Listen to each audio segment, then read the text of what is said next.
મુલાકાત દરમિયાનનો પીએમ મોદીનો એક ખાસ અંદાજ તેમના ચાહકોના હૃદયને સ્પર્શી ગયો છે। રવિવારે પીએમ મોદી દિલ્હીમાં ભારતીય કૃષિ સંશોધન સંસ્થાના સંચાલકો અને ખેડૂતોની વચ્ચે પહોંચ્યા, જ્યાં તેમણે ખેડૂતો સાથે મુલાકાત કરી અને પ્રાકૃતિક ખેતી તેમજ ખેતીમાં નવીનતા અંગે ખેડૂતો સાથે વાતચીત કરી। પીએમ મોદી જ્યારે ખેડૂતો સાથે વાત કરતા હતા ત્યારે જ એકાએક વરસાદ શરૂ થઈ ગયો। વરસાદ શરૂ થતાં અધિકારીઓએ પીએમ મોદીને આગ્રહ કર્યો કે વાતચીત અટકાવી દેવામાં આવે, પરંતુ વરસાદ છતાં પીએમ મોદીએ જણાવ્યું કે તે ખેડૂતો સાથે વાત ચાલુ રાખશે। ભર વરસાદમાં હાથમાં છત્રી પકડીને ઊભેલા અને ખેડૂતો સાથે વાત કરતા પીએમ મોદીનો અંદાજ કેમેરામાં કેદ થઈ ગયો। સૂત્રો તરફથી મળતી માહિતી મુજબ જ્યારે છત્રી પકડવાની વાત આવી ત્યારે પીએમ મોદીએ સુરક્ષા કર્મીઓને સ્પષ્ટ કહી દીધું કે તે તેમની છત્રી જાતે જ પકડશે। એટલું જ નહીં, પીએમ મોદીએ ખેડૂતો માટે પણ છત્રી પકડવાની ઓફર કરી।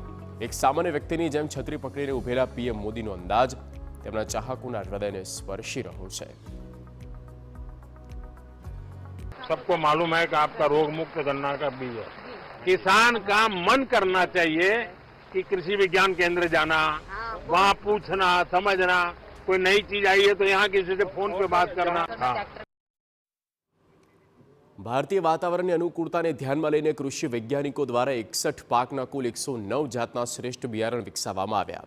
આ બિયારણ અત્યંત પોષણયુક્ત અને ઉચ્ચ ઉત્પાદન આપનારા મનાઈ રહ્યા છે, જેને પીએમ મોદી દ્વારા જાહેરાત કરવામાં આવી। પીએમ મોદીએ જય જવાન જય કિસાન જય વિજ્ઞાનની આગળ વધી જય અનુસંધાન એટલે કે જય સંશોધનની વાત કરી છે।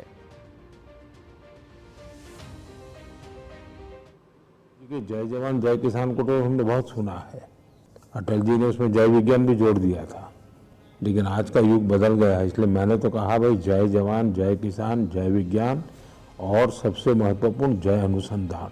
और जब मैं बाजरे के खेतों में आपका जो वर्णन सुन रहा हूँ, ये इतने सारे नए बी वैरायटी देख रहा हूँ, तो मुझे लगता है ये मंत्र सच्चे अर्थ में धरती पर उतरा है, ये खेतों में गूंज रहा है। પીએમ તરીકેના પોતાના ત્રીજા કાર્યકાળમાં પીએમ મોદીએ ખેડૂતો માટે 3 ગણી વધુ ગતિથી કામ કરવાની પ્રતિબદ્ધતા વ્યક્ત કરી। તેમની એ જ પ્રતિબદ્ધતા જાણે તેમના આ અંદાજમાં ઝળકી રહી છે।